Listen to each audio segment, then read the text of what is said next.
Hello everyone, welcome to my channel. Today I'm going to share with you one of the best and natural ways to whiten your teeth at home. This method can be used for 7 days.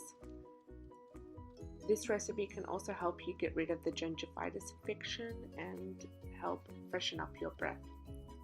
You will need 2 teaspoons coconut oil and 2 capsules activated charcoal. You'll begin by mixing them both until you get a thick and creamy consistency. So once you have that, start by dipping your toothbrush into the mixture. I have a toothbrush set aside. You'll need to brush your teeth in circular motions for about 5 minutes and then wash away with water. Don't panic if the charcoal bits are still in your teeth after you've washed it. It won't stain your teeth, just give it a good rinse.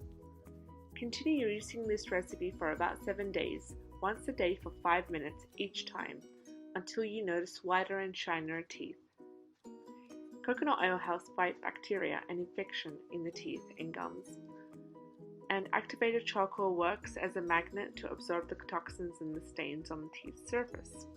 If you found this DIY helpful, please stay tuned for more by subscribing to our channel and liking our Facebook page.